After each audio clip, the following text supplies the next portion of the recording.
अंगणाच्या ठिकाणी या लहान बालकाच्या अवस्थेमध्ये असणाऱ्या श्रीकृष्ण परमात्म्याला वसुदेवाला नेऊन ठेवलं आणि तिच्या हाताने त्या ठिकाणी यशोदा माता झोपेमध्ये होती आणि तिला काही सुद्धा माहित नव्हतं. परंतु ज्यावेळेस जागी झाली ना, जागी झाल्याच्या नंतर तिला असणारा सगळं रूप बालक त्या ठिकाणी पाहायला मिळालेलं आहे. यशोदा केवळ तारका हरिप्राप्ती झाली तिला सायासन करिता आला घरा पण गोविंद. आणि बघा आपल्या ठिकाणी आपण पोथी लावली, आपल्याला वाचन कोण सांगत कोणाचा प्रश्न पडला होता, पण ज्याची काळजी त्यालाच राहते. देव त्या ठिकाणी प्रत्येक कार्यस्थितीला येतो. त्याप्रमाणे महाराज आपल्याला एवढी घाडी सराची चढून आले, उतरून आपल्याजवळ आले आणि आपली पोथी वाचायला बसले. त्याचप्रमाणे काही सुद्धा कारण नाही, काही सुद्धा कष्ट लागलेले नाही, कुठं नवस केलेलं नाही, सायस केलेलं नाही, पण त्या देवाला मागितलेलं नाही. तिच्या असणाऱ्या उदरीची जन्मलेली कन्या मुलगी आपोआप तिकडे गेली आणि मथुरेमध्ये जन्मलेला बालक त्या ठिकाणी आपल्याला परत आलं. या ठिकाणी असं नवल झालेलं आहे की कोणतीही गोष्ट न मागता त्या ठिकाणी त्या यशोदा मातेला मिळालेली आहे. यशोदेचे भाग्य विशेष कवडी देवणी घेतला परीचा कोंडा देवनिया कल्पवृक्ष हाताला निज भाग्य. आणि मग असं यशोदेचं भाग्य त्या ठिकाणी उदयाला आलं. तिच्या हातामध्ये असणारे जे कोंड आहे, कर्ण आहे, चालन आहे, ते आपण जे पापडच्या माणसाला विकतो, पण त्याच्याच मोबदल्यामध्ये त्याने आपल्याला बासमती तांदूळ परत द्यावा. अशा प्रमाणे त्या यशोदा मातेचा असणारा कन्यारत्न गेलं आणि भगवान विष्णूचा अवतार प्रत्यक्षात श्रीकृष्ण परमात्मा तिच्या असणाऱ्या त्या मुलीच्या मोबदल्यामध्ये तिला भेटलेले आहे. धुवण देवणी घेतल्या अमृत पियाच्या पालट्या इरावता जम्बुक देवणी यथार्थ सिंह घराया निलाय. काय झालं त्या ठिकाणी आहे, आपल्याकडे एखादा छोटासा गाढव असावा, घोडा असावा, तो आपण कुणातरी देऊन टाकावा. त्याच्या मोबदल्यामध्ये ऐरावत हाती प्रत्यक्षात असणाऱ्या देवाची देव इंद्र देवाचा ऐरावत हाती आपल्याला मिळावा. किंवा आपल्याकडे म्हणजे एखाद्या वेळेस काय असतं, छोटंसं कोहलं असावा आणि ते कोहलं दिलं आणि त्या कोहल्याच्या मोबदल्यामध्ये जसं आपल्याला वाघ अथवा शिव मिळावा, त्याप्रमाणे यशोदेची अवस्था या ठिकाणी झालेली आहे. एके चिंतामणी गोपणीलाय तो येऊन यंगनाते पडिला तैसा यशोदेशीला बघाला घराला श्रीहरी. आणि मग एखादी गरीब आहे, एखादा गरीब जोडप आहे आणि परिवारासाठी त्यांनी कुठंतरी कष्ट करण्याचा निर्णय घेतलेला आहे. असं फिरत फिरत जावं आणि कुठंतरी रुपया 2 रुपये आपल्याला मिळतात की काय असं त्या ठिकाणी शोधावं, परंतु प्रत्यक्षात पडीस आणि त्यांच्या हातामध्ये यावं. अशा प्रमाणे त्या ठिकाणी काय झालेलं आहे, देवते मातेचं झालेलं आहे. यशोदा वैसली उठून तो सेजे देखील निधाना कमल दलना जीवनयन मोहिन मन यशोदेचे. आणि मग काय झालेलं त्या ठिकाणी तेज असणारं बालक आहे, देव आहे, अहो परमात्मा स्वतः त्या ठिकाणी आहे.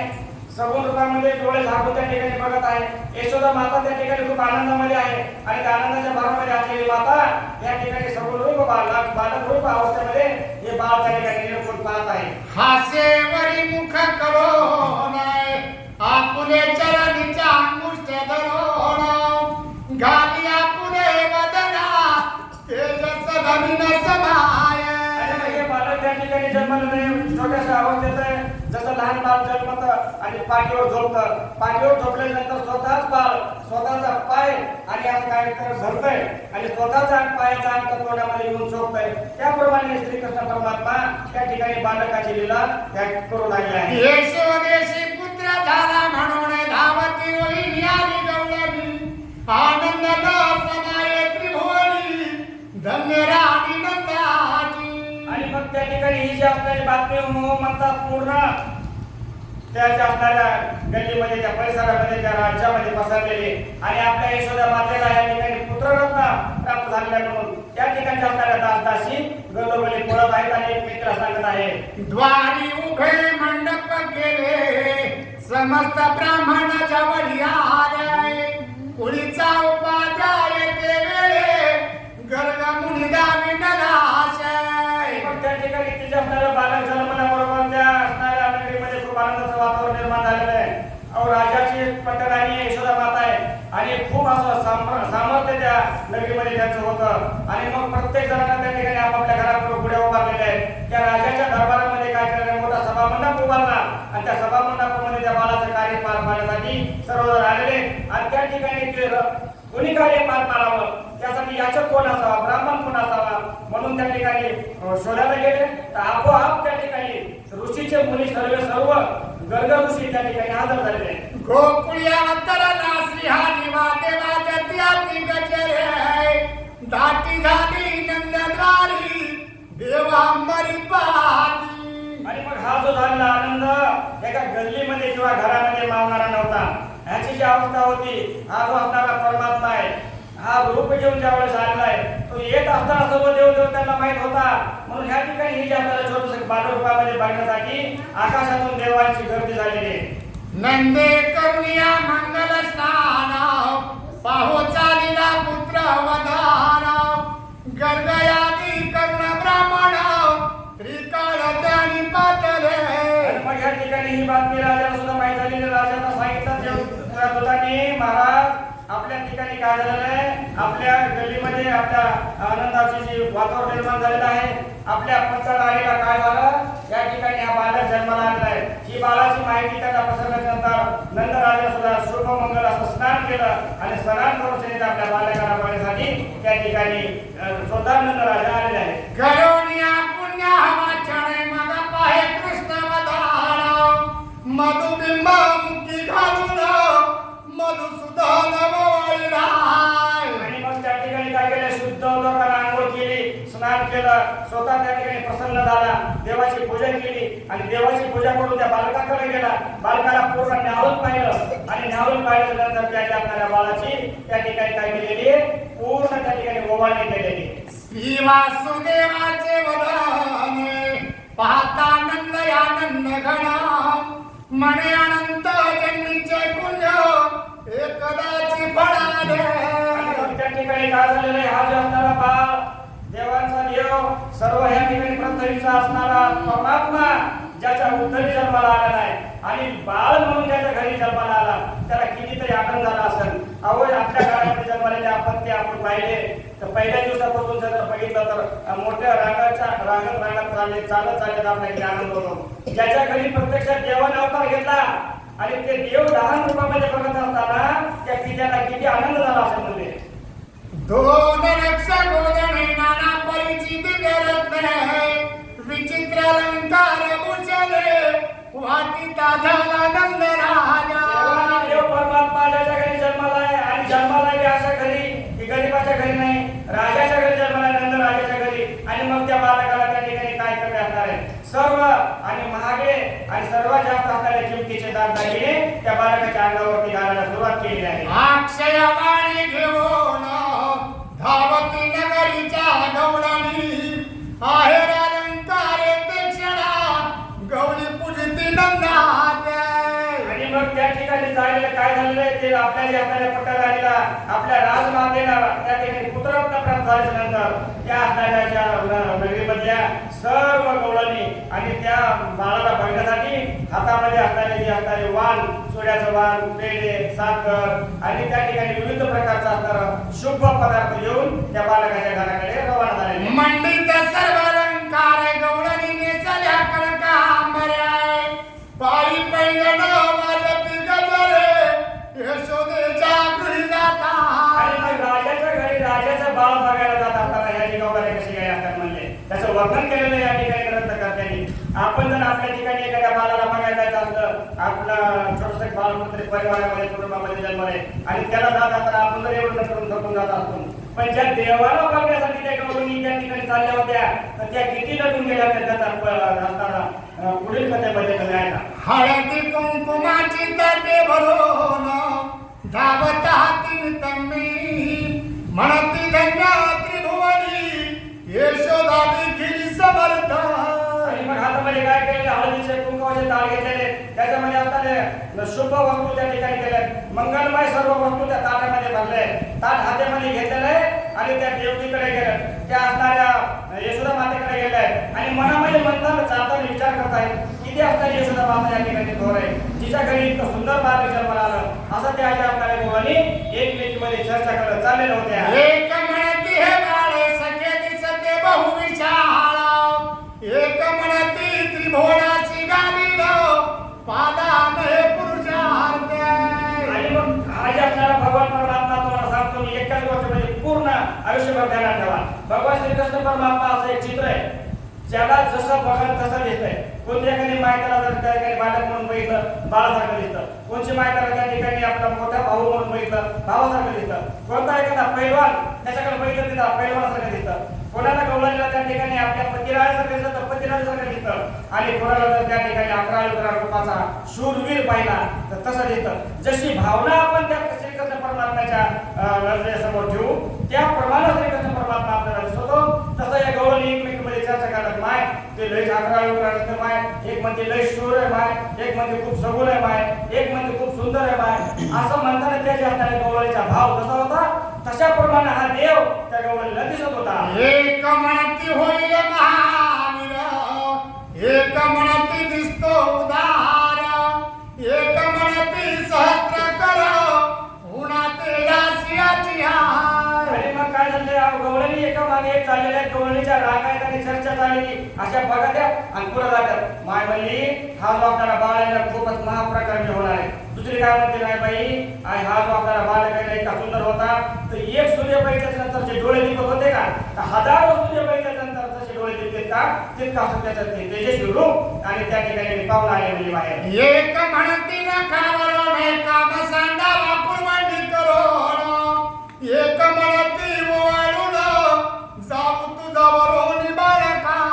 आणि मग एक म्हणायला लागली, अहो कितीतरी या ठिकाणी जसं कामदेव आहे, सर्व जगातल्या पुरुषांमध्ये रतीचा नवरा कामदेव अगदी सुंदर आहे, त्याच्या इतका सुंदर या पृथ्वी तलावर या ब्रह्मांडामध्ये कोणीच नाही. असे हजारो कामदेव याच्यावरून वावरून लागले तरी फिके वाटतील इतका तो असणारा सुंदर त्या ठिकाणी बालक दिसू लागला नाही. एक म्हणती बोलू नका गोष्टी, बाळास लागे लगे दृष्टी, यशोदेने जगदिती पुढे ओ संगावी तिला. अशा चर्चा करत करत ते असणाऱ्या गवळणी मागे चालले, दुसऱ्या गवळणी येऊन त्याला पाच पाठी चालले आणि त्या गवळणीचं पूर्ण ऐकलं तर एकशी गवळण त्या ठिकाणी होती, शाळेत होती, समजदार होती. ती म्हणजे एक बोलू तसे काही चर्चा करू नका बरं. त्या लहान बालकाच्याबद्दल तुम्ही असं का नाही पुढचं बोलू नका, पाठीमागाला बोलू नका, आता आहे ते सुद्धा बोलू नका. काय करा, खामोश राहा, मौन राहा, शांत राहा, फक्त देवाची मूर्ती आपल्या डोळ्यामध्ये साचवा आणि फक्त देवाला आठवा. बाकी त्याच्याबद्दल चर्चा करू नका. तुम्ही जर असं वाईट बोललात ना त्या असणाऱ्या यशोदेच्या बाळाला दृष्ट लागेल म्हणजे. ज्या ज्या मंदिरी उपजला श्रीपती केशर कस्तुरीने लिंपल्या भिंती, आरक्त चांदवे विराजती मुक्त झाली गोवत्या. आणि मग त्या ठिकाणी ही जी बाळ जन्मला या बाळा जन्माला त्याच्या जरी पाहिलं, ज्या गवळणीने पाहिलं आणि त्या गवळणी त्याच्या घरामध्ये गेल्या त्यांनी ते आपलं स्वतःचं घरची मातीनं शेणानं जुन्या काळामध्ये लिंपित होते ना, लिंपित म्हणजे सार होणे उभ्या भोशेल्या डाव्या भोशेल्या घेऊन त्याने गेल्या होत्या ना. ते काय घर आपल्यासारखं पावसात ठेवून गेल्या होत्या का, जेव्हा पाठीमागे येऊन बघायला लागलं त्याचं घर बाळाला बघून येऊन तर त्या ज्या असणाऱ्या भिंती आहेत ना सोन्याच्या आणि रत्नाच्या अशा भिंती त्याच्या चमकू लागल्या, तिथं बाळ बघून आले म्हणून. रत्न जडित पलंग त्या पुढे ठेविला रत्न खचित चौरंग, यावर यशोदा श्रीरंग घेऊन हा वैसली. मला सांगा तुम्ही जी राजाची राणी आहे त्या ठिकाणी तिला काय कमी असणार आहे, रत्न जडित असा मंचक आहे, पलंग आहे आणि त्याच्यावर असणारी जी आरास आहे ती खूप त्या ठिकाणी अशा रांगोळी टाकून सतराने टाकून आणि खूप असा सजवलेला खेळ आहे. खेळ म्हणा तुमच्या भाषेमध्ये तुम्हाला कळतं तसं. आणि मग त्या ज्या असणाऱ्या त्या पलंगावरती ती असणारी यशोदा माता पोहलेली झोपलेली आणि मग तिच्या ज्या असणाऱ्या भावती शेजारी तिच्या फोटोशी तो जे असणारा प्रत्यक्षात श्रीकृष्ण परमात्मा शोभून दिसत आहे. हो संगा घेतला चक्रपाणी श्वेत चामरे करी घेऊन, धारिता ती दोघी जणी यशोदेवर स्वानंदे. आणि मग काय झालं, राजाचे राजा असताना अगोदर शेतात अशी भरपूर होत्या, तितक्यामध्ये कवळी बाळा दिले आणि मग काय बघायचं बाबा तिचा थाट. मग इथं असणाऱ्या दोन्ही पण दोन दाशा उभा राहिल्या, हातामध्ये पांढऱ्या शुभ्र रंगाचा झेंडा घेतला झेंडा आणि त्याला आपण चांबरं म्हणतो. चांबरं म्हणजे ते तुम्ही बी घेतात ना ते गळ्यामध्ये ओढणे, ते चांबरच आहेत आजच्या काळातले ते हवा लावून. फक्त दाशी नाही म्हणून आपण काय करतो स्वतःच घेतो, एकूण एक सोडतो, दुसरं काय नाही. त्या राणीचं ह्या राण्या वापरतात पण त्याचं नाव आहे आता काय ते दुपाटा होता पहिला आता काय होतं म्हणा तर तवण्या म्हणा. तर त्या पद्धतीने ती असणाऱ्या चांबऱ्या आहेत ना त्या दाशा घेऊन आणि त्या बाळाला आणि त्या असणाऱ्या यशोदेला हवा मारत होत्या, त्यावेळेस पंखे नव्हते. तांडुला त्रयोदश गुणी भिडे देती दोघी जणी एक पिका पात्र धरून उभी असे जवळीक आणि मग त्या ठिकाणी असणाऱ्या जी डोळणी ते डोळणी का पाहत्या हातून आले नव्हत्या. आपण जर बहिणीचा बाळाचा पुन्हा गेलो घेऊन पाहुण्याचं बाळ बघायला तर नाही उतरायच्या पिशव्या त्या नव्हत्या बघून देतो मोटरसायकलवर गाडीमध्ये. आणि त्या राजाच्या लेकराला बघायला जाणाऱ्या जी डोळण होत्या त्या काय कमी काय सामान घेऊन गेल्या असतात का? सर्व पद्धतीचं सामान घेऊन गेलेलं आहे. पण ते सामान खाली ठेवलं आणि मग त्या एकी जणीने जे असणारा तो विडा होता पानाचा, तो पानाचा जो असणारा विडा त्या असणाऱ्या यशोदा मातेच्या तो मुखामध्ये घालण्याचा प्रयत्न केलेला आहे. कनकांबराची गुंती घेऊन बैसली यशोदा सती ओ संगा घेतीला त्रिपती आनंद चित्तीन समाय. आणि मग काय झालं ती जी असणारं वर्णन आहे आम्ही आमच्या वाचना करू शकत नाहीत. आमची जी त्या ठिकाणी पुरत नाही, आमची बुद्धी त्या ठिकाणी काम करू शकत नाही. आमचा त्या ठिकाणी असणारा अभ्यास आहे तो अगदी चिल्लर आहे. त्या देवाचं वर्णन आम्ही तुम्ही कोणी करू शकत नाही. ती असणारी जी यशोदा माता आहे त्या यशोदा मातेने त्या ठिकाणी सोन्याचा गिलास, सोन्याचं त्या ठिकाणी फुलपात्र आणि सोन्याचा चमचा घेऊन सनी आणि त्या बाळाच्या जवळ बसवलेली आहे. होते विष्टिये विद्वाजन गर्गमुनी पुढे होवण पाहे बाळकाचे लक्षण नयनी वदन विनोदी. जसं आपल्या घरी एखादं बालक जन्माला यावं आणि बालक जन्माला घरात आल्यानंतर बाकीचे लोक घराला करून बसतात. पण घरामधला एक शहाणा व्यक्ती आहे ना तो लगेच त्या ठिकाणचा टाईम आणि मग त्या ठिकाणचा वेळ, वार, तारीख हे सगळं टिपितो आणि एखाद्या ब्राह्मणाकडे जाऊन त्याची पत्रिका पाहतो. त्याप्रमाणे तिथं जे असणारे ब्राह्मण लोक त्या आणि पंडित लोक त्या सभेमध्ये होते. सर्व त्या ठिकाणी गाळा घालून ते बाळाच्या होती त्याचं बघत आणि मग त्याच्यामध्ये जे मेन मुखिया तो गर्गमुनी त्या ठिकाणी आले आणि त्या ब्राह्मणामध्ये काय झालेले हजर झाले. जात कवर्णित गर्गमुनी नंद यशोदा इकती श्रवणी जय श्रवण करिता पापधुनी होय एकदा सर्वांची. आणि मग त्या ठिकाणी जसं आपण पत्रिका बघतो देव बाप्पा माझं बालक कसं आहे आज जन्मल्यापासून तर 25 वर्षापर्यंत कसं राहील, 25 वर्षापासून नंतरच्या 50 वर्षात कसं राहील, 50 वर्षापासून 75 वर्षापासून कसं राहील आणि 75 ते 100 आता त्याला जेवढं आयुष्य लाभल या उभ्या आयुष्यामध्ये ते बालक कसा असतो. आणि जसं मग तो पंचकामध्ये बघून हा ब्राह्मण आपल्याला सांगतो त्याच्याचप्रमाणे गर्गमुनीनं आणि त्याचं जे आपल्याला वर्णन त्या ठिकाणी सभेमध्ये सांगायला सुरुवात केली. हात पाहून या गर्गाय म्हणे इंदिरा मला श्रीरंगा धन्य यशोदे तुझे भाग्य नवर्ण शेषाते. बाळाचा हात बघितला, बाळाच्या हातामध्ये त्याच्या असणाऱ्या रेषा पाहिल्या आणि त्या रेषेमध्ये त्याला सांगायला गेले की मग हे जे आपल्याला बालक आहे हा अगदी 33 कोटी देवाच्या पेक्षा जास्त शोभून दिसतो. म्हणजे गर्गमुनीने सांगितलं नाही तो देव आहे म्हणून त्या ठिकाणचं जसं वर्णन आहे त्या ठिकाणचं तसं सांगावं लागेल. हे जे आपल्याला बालक आहे त्यांना तरी काय माहिती श्रीकृष्ण परमात्मा आहे आणि भगवान विष्णूचा अवतार आहे. पण गर्गमुनीनं गुप्त रूपामध्ये सांगितलं, संक्षिप्त आणि थोड्याशा शब्दात सांगितलं की म्हणजे हे बघ म्हणले बाई तुझ्याशी कुठे आलेलं जन्माला आलेलं बाळ आहे ना हे सगळ्या देवापेक्षा मोठं आहे असं मला याच्या हातातल्या पंचांगावर मानतो. म्हणजे जय क्षीरसागरीचे निदान ते क्षीरातीतनयचे जीवाना सिद्धिधरावरी करी शयन तो हा निदान पुत्र तुझा.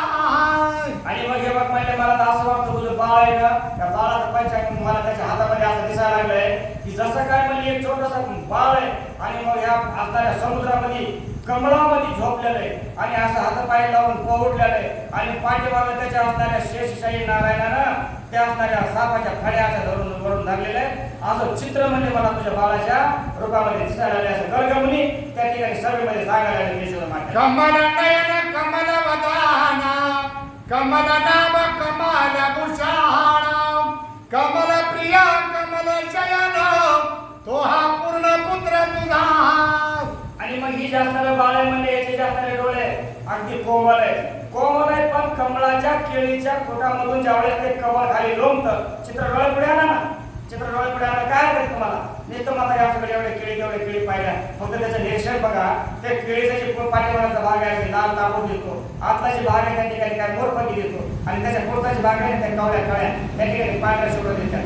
अशा पद्धतीचे त्याचे डोळे आणि त्याचं जे असणारं तळवे ते सुद्धा त्या ठिकाणी काय झाले की केळीच्या त्या जे असणारं झाड आहे आणि त्या झाडाचं जे असणारं ते केळीचं जे गुड आहे त्या गुडाचं असणारं रूप त्या शरीरासारखं आणि त्याच्या कवड्या पायासारखं दिसू लागलेलं होतं. तो उपजला तुझ्या उदया माझी कीर्ती करील लोक भरी या सियासती बहुत वैरी परिणा टोपे कोणाच्या आणि मग सांगता सांगता त्या ठिकाणी जे असणारं भविष्य आहे खरं ते खरं सांगून टाकावं सांगणार जेवढं माहिती तेवढं कधीच कोणाला खरं बोलायला घ्यायचं नाही जेवढं आपल्याला माहिती आहे त्या ठिकाणी सांगायचं म्हणजे पुढं जे होणार आणत नाही ते बरोबर त्या ठिकाणी रोखल्या जातो आणि आपल्याला एखादी गोष्ट वाईट आहे ती माहित आहे आणि आपण जर त्या ठिकाणी सांगितली नाही ना तर ती त्या ठिकाणी काय होती वाढत जाते आणि त्याचा अनर्थ निर्माण होतो रवपल्ले माय हे जे बालकाच्या भविष्यामध्ये असं आहे की याच्या भविष्यामध्ये अनेक प्रकारचे संकट येणार आहे आणि मात्र संकट येणार म्हणून तू घाबरून जाऊ नको बाई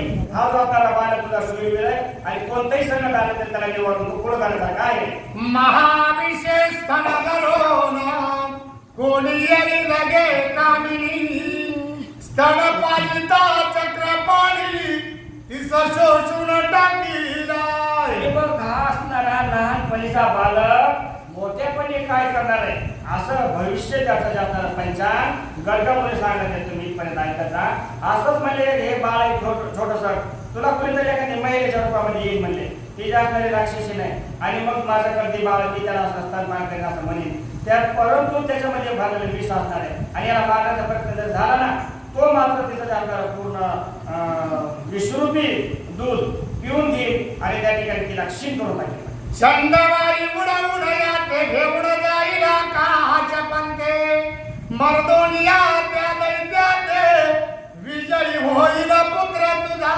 आणि मग एक असा थोर राक्षस त्या ठिकाणी येईल म्हणजे तुझ्या सभेमध्ये आणि ब्राह्मणाचं रूप घेईल आणि मग तुला बोलेल की माय यशोदा तुझं बालक माझ्याजवळ दे थोडा वेळ तू म्हण तुझं काय ब्राह्मणाचं म्हणणं तुला पूर्ण होणार नाही तू काय करणार त्याच्यापासून ते बालक घेणार आहेस त्याच्या हातामध्ये दिल्याबरोबर तू आकाशामध्ये भरायला मारणार आहे आणि 100 योजना तू आकाशामध्ये उड्डाण मारून तुझ्या बालकाला घेऊन जाणार आहे पण ते छोटंसं बाळ असणार आहे ना त्या सुद्धा राक्षसा त्या ठिकाणी संवाद करून परत तुझ्यापाशी येऊन थांबणार आहे असं भविष्य मला चित्तमध्ये याच्या आता अंगावरील लगाडा त्याचाही करील चुराडाय दोन्ही वृक्ष कडकडा मोडून पडतील यावरी आणि मला असं भविष्य दिसतं म्हणले एक वेळेस त्याचे बाळ मोठं झालं हे थोडा करायला लागलं तर याची आई याच्या वर रागात येणार आहे आणि रागात येणार आल्याच्या नंतर म्हणजे याला एखाद्या वेळेस काय करायचं तर उकळाला बांधणार आहे उकळाला बांधणार आहे पण त्यावेळेस म्हणजे वारा येणार आहे सोसाट्याचा आणि सोसाट्याचा वारा आल्यानंतर त्याच्या अंगावर पाडणार आहे म्हणून हे बालक त्या ठिकाणी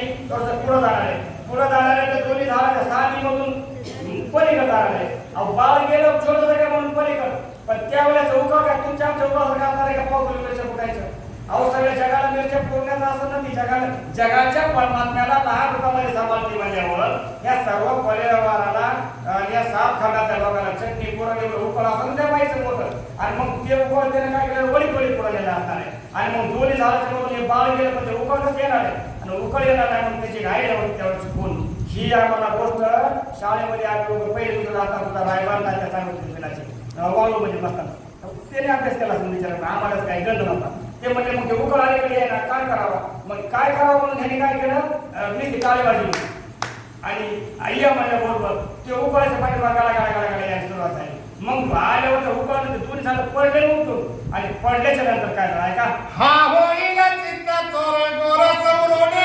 जन्मात्र ऐकता हसती सकळ विप्र यशोदानंद सुखावती आणि मग अशा प्रमाणे ती जी 2 झाडं आहेत ना म्हणली ते 2 झाडं नव्हते महाराज ते 2 झाडं ते राक्षसच होते आणि मग ते राक्षस खाली पडल्यानंतर त्याच्या पुढातून मोठे राक्षस उत्पन्न आहे त्या बाळाला मारायला आले त्या दोन्ही राक्षसाचा संवाद करून पुढे गेलं बाळ निघून मग म्हणले यशोदा याचं जे आपल्याला भविष्य असं काय म्हणले हा आपल्याला चित्त चोर आहे पैसा चोर नाही पेपर चोर नाही पेन चोर नाही काय आणि गोष्टीचं चोर नाही हे काय करणार आहे तुमचं आमचं फक्त चित्त चोर आहे ज्याचं शुद्ध चित्त आहे त्याचा चोर आहे ज्याचं अभद्र चित्त आहे त्याचा चोर आहे आणि सर्व चित्त चोरण्याच्या खाली काय राहणार आहे चांगला सज्जन माणूस राहणार आहे म्हणून जगातल्या सर्व सज्जनांना तो काय करणार आहे चित्त चोरून चांगलं बनवणार आहे असं ज्या ठिकाणी ऐकल्याच्या नंतर मात्र हे भविष्य ऐकलं कोणाला वाईट वाटणार आहे आणि मग या गलगमस्तीत मुलीचं त्या ठिकाणी भविष्य ऐकून सर्व जागणारी सभा अगदी आनंदानं उत्कर्षून गेलेले माया चक्र चाळक चक्र पाणी मोहिला बगाय गवळणी यास थोर यमुना जीवनी महासर्प बळ्याचे आणि मग एक शब्द ध्यानात ठेवा तुम्ही जे असणाऱ्या नगरीमधल्या जी गवळणी आहेत ना, या मायावी रूपानं तो असणारा काय करेल बोलवी, खरोखर रूपानं बोलणार नाही, मायावी रूपानं. आणि मग त्या असणाऱ्या गवळणी बोलल्याच्या नंतर त्याच्या शेळीमध्ये त्या लागणार आहे, आणि शेळीमध्ये लागल्याच्या नंतर काय होणार आहे, उद्धार होऊन जाणार आहे. ते विजयी होईला पाप आणि करे कमापाची गिळला सर्प करीते देई याचा प्रताप विशेष वाढला आणि जननी मग काय म्हणलंय की बाळ लहान मोठं होणार आहे, मोठं होशील अरण्यामध्ये जाणार आहे, खेळायला जाणार आहे, गुरु सांभाळणार आहे, मुलाबरोबर खेळणार आहे. मुलाबरोबर खेळत जाताना मुलाच्या काही म्हणण्यानुसार काय होणार आहे की तो चिडवाला जाणार आहे, आणि चिडवाला गेल्यानंतर तिथं काळ सर्प त्याला मारा येणार आहे. पण ते काळ सर्पाचा सुद्धा त्या ठिकाणी तो संवार करून तो जे असणारा भगवान श्रीकृष्ण परमात्मा बालक रूपामध्ये असताना सुद्धा मुलाबरोबर परत तो येणार आहे. द्वादश योजने महाग्रह ग्रासील हात लागता शिक्षण महापर्वत उचलून नखाबीच धरीला एक जाता जाता सांगितलं का की म्हणून की बाबा हे जे असणारं बालक रानामध्ये जाणार आहे, रानामध्ये गेल्यानंतर गावच्या बालकाबरोबर गाई वासरे त्या ठिकाणी चालणार आहे. पण त्या ठिकाणी जे असणारे राक्षस आहेत याच्यावरती असणारे रागात येणारी जी व्यक्ती आहे ते काय करणार आहे, धो धो पाऊस पाडणार आहे. मग इंद्रदेव मला वाटत होतं माझ्यापेक्षा प्रत्येक मोठा होतो पाहिजे. इंद्राला सुद्धा त्या भगवान श्रीकृष्णाची बालरूपामध्ये प्रत्येक त्या परीक्षा घ्यायची ठरलं. खूप जोराचा पाऊस त्या ठिकाणी डोंगरावर पाडायला लागला. मग ह्याने काय केलं, राग एका हाताला एका बोटाला तो जे आपल्याला पर्वत उचलला, आणि त्या पर्वताखाली जे आपल्याला बालकाचं त्या ठिकाणी काय केलेलं आहे, संगोपन केलेलं आहे. ही सुधारणेला या पंचकामध्ये मला दिसलेली आहे. गोरक्षण करील हे माते कंसाची मृत्यू याचे हाते संहारीला सर्व दैत्याते बंदीची समजते सोडविला तो अवतार आहे हा कंसाला मारण्यासाठीच आहे. परंतु तुम्ही घाबरू नका, सर्व मोठमोठ्या राक्षसांचा नाश करून आणि कंसाला सुद्धा त्या ठिकाणी मारून हा जो असणारा बालक पुढे जाणार आहे. गुरुपुत्र गेला मरोण तो हा पुन्हा देईला नोण समुद्राचे एक पट्टण नवे चिरचिला यंदूता. आणि मग ही एक कथा आहे की या ठिकाणी तो गुरुपाशी शिकायला होता, आणि शिकायला असताना त्या असणाऱ्या गुरुचा जे असणारा त्याचा जे मुलगा आहे तो काय झाला होता, हरवलेला होता.